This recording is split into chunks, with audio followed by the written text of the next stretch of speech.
We're going to look at the second part of the gospel prayer, which goes to war against our idolatry. And it says this: in Christ, you are all I need for everlasting joy. You see, one of the problems of the human heart, in fact, some have called it the core sin behind all the other sins, is that we desire other things more than we desire God. Which is why whenever God begins the process of change in our lives, the first thing he does is he gives us a glimpse of how much better he is than all the idols that we've given ourselves to. In Exodus 20, before God gives the commandment to worship no other gods, what God shows them is, I am the God who brought you up out of Egypt.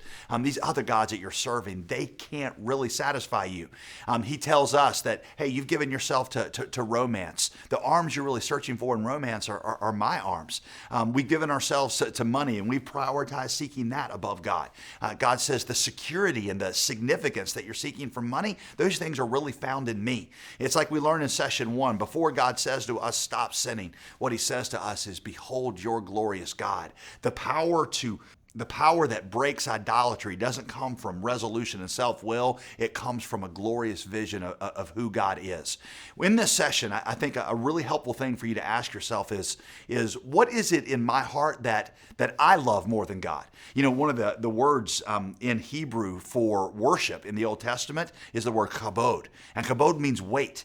You worship whatever you give weight to. What has the most weight in your heart? What determines whether or not you're going to be happy tomorrow? What is it that you would be devastated to lose? When you learn to identify the idols in your heart, then that will help you see how God replaces those things with a glorious vision of who he is. One of the phrases we've used earlier is, if you worship your way into sin, then you've also got to worship your way out. So as you discover a God in whom you have everything you need for everlasting joy, that will free your heart from its addiction to idols. I love Psalm 16:11. Psalm 16:11, which tells us that in your presence, God, is the fullness of joy. At your right hand are pleasures forevermore. Fullness of joy means joy that could not be any stronger. Pleasures forevermore means joy that couldn't last any longer. Those things are found in God, and that's what this second part of the gospel prayer reminds us every day.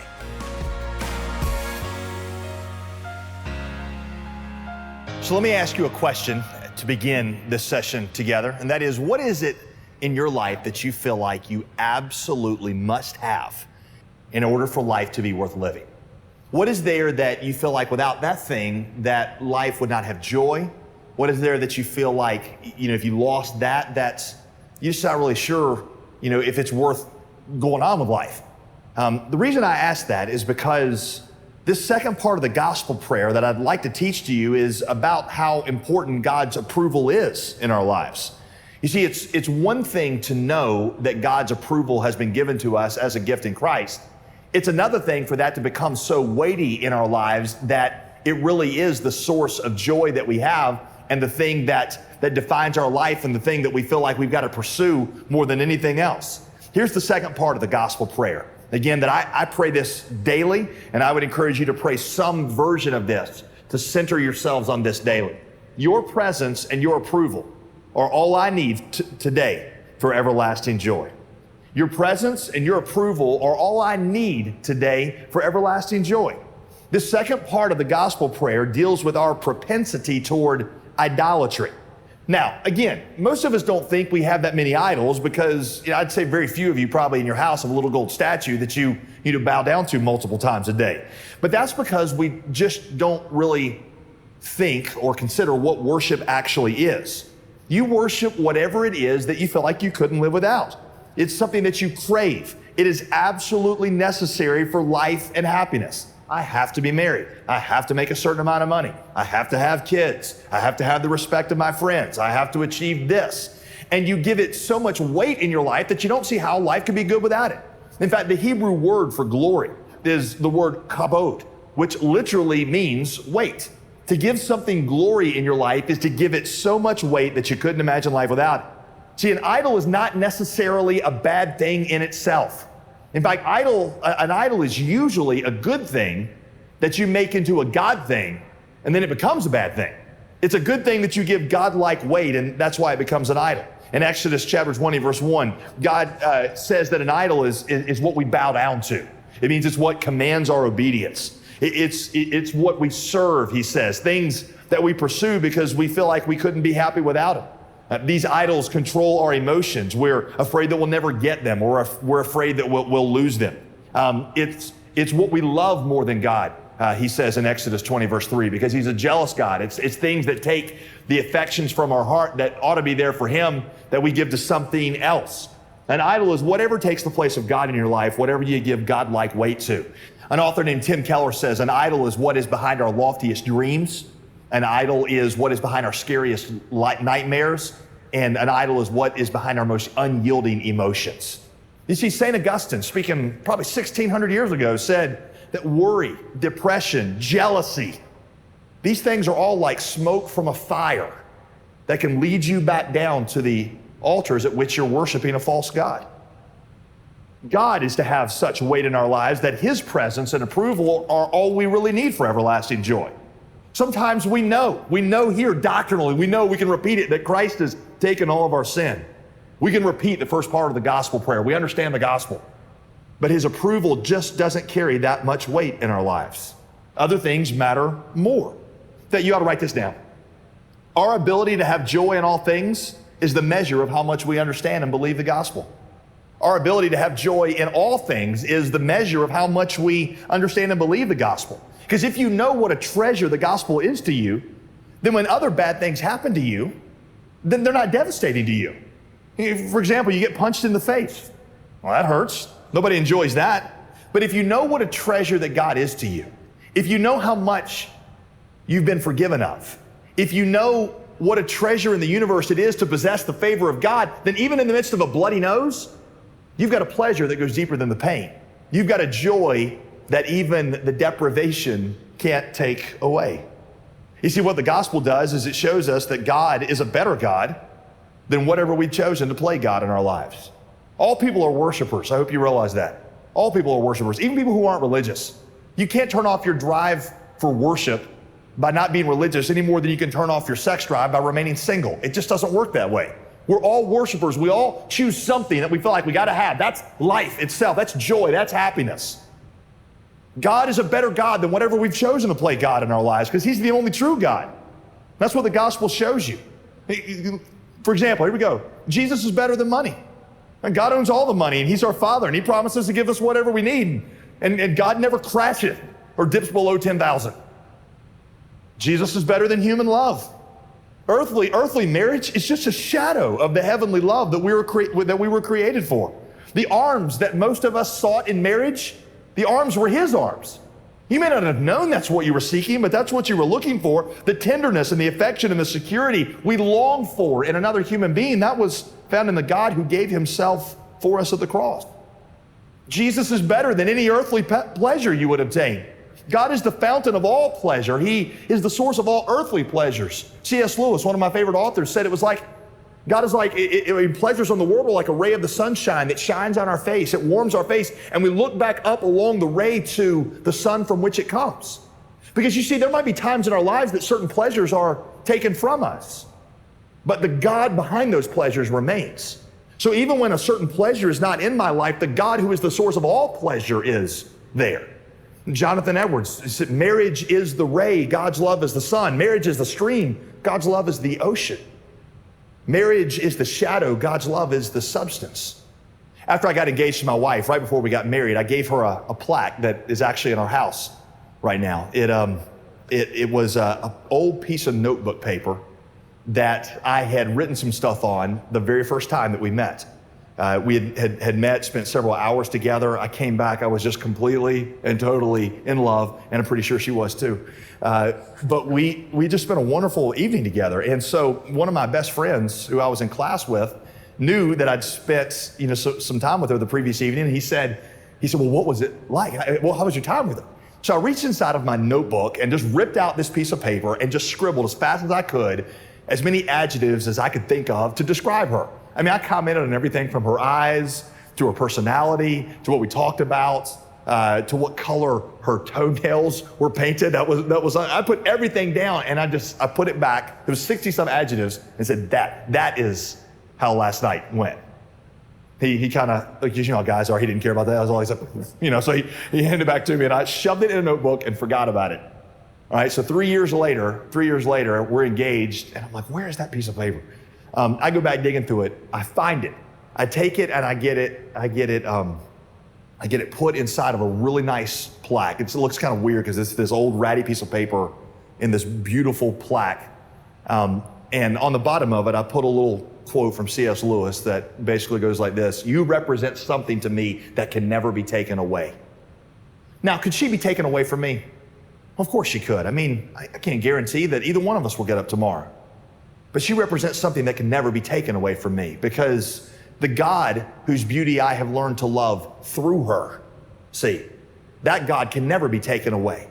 God is better than any earthly pleasure. He's better than any human love, because these things are just the reflection of who he is, and the God behind them is the God that we're created for. Jesus is better than earthly power that we could obtain. There's no greater power than to know that the sovereign God who directs every molecule of the universe is working in all things for your good. That's power. Jesus is better than popularity. I mean, what good is earthly fame if you're known only by a bunch of people who are nobodies? Right? I mean, to be known and honored by the God of the universe, that is better than the approbation of millions of no-account earthlings. He's better than popularity. Whatever you compare God to every single time, he wins. John Piper, who made a very similar list to this one, said, you can go on, you can list anything that you seek. Every single time you compare, God wins. Where do we see God the most clearly to learn what a treasure he is? The answer is, again, in the gospel. You see, in the gospel, you see a God of such infinite size that he spoke the worlds into existence, of such absolute holiness and beauty that one sin requires the most severe penalty.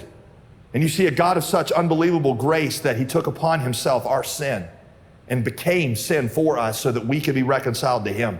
When we see God that way, you see, that's when our enslavement to idols is broken. Paul, Titus chapter 2, said this, listen, for the grace of God has appeared. Has appeared how? In the coming of Jesus, bringing salvation for all people, training us, get this, training us to renounce ungodliness and worldly lust, to live self-controlled, upright, and godly lives in the present age. Question, what is it that trains us to renounce ungodliness and worldly passions? What is it? Is it, accountability partners, memorizing a bunch of scripture, your small group? Is that what trains you to renounce ungodliness? I mean, those things are all really important. Now, what trains you to renounce ungodliness and worldly lust is the grace of God. Embracing and being embraced by the grace of God is what trains you to renounce ungodliness, because it's when you feel the weightiness of God's glory, you feel what a treasure and what a possession that he is in you, that you are consumed with his love and his glory, and you have the ability to be joyful in all things. When I was in college, I started to coach a boys soccer team, 12-year-old boys. Now, 12-year-old boys, are starting to go through that change where they're becoming men. And my little stallions were beasts. And we played soccer. They went the entire season undefeated. I thought it had to do with good coaching, but it didn't. We went all the way to the last game of the first game of the playoffs, and it was our first night game. My guys, I've never seen them so psyched up as they were on this evening to play this team. We had this ritual when we go onto the field. The guys, little 12-year-old boys, would start yelling and beating their chest, and then they'd take off their shirts. Some of them would spit on the ground. They would wipe their hands in mud, and they would kind of put dirt all over their face. They'd look like they'd been through an Irish potato war before they ever even stepped onto the field. These guys were psyched up. They were undefeated. They were ready to go. And they took the field, and they got killed. The final score doesn't really reflect it. We only lost like 3-1, but it was one of those games where the other team just dominated. They had the ball on our end of the field the entire time. And they had this one player. The other team had this one player. Now listen closely. They had this one player, and she was awesome. That's right. Feminine.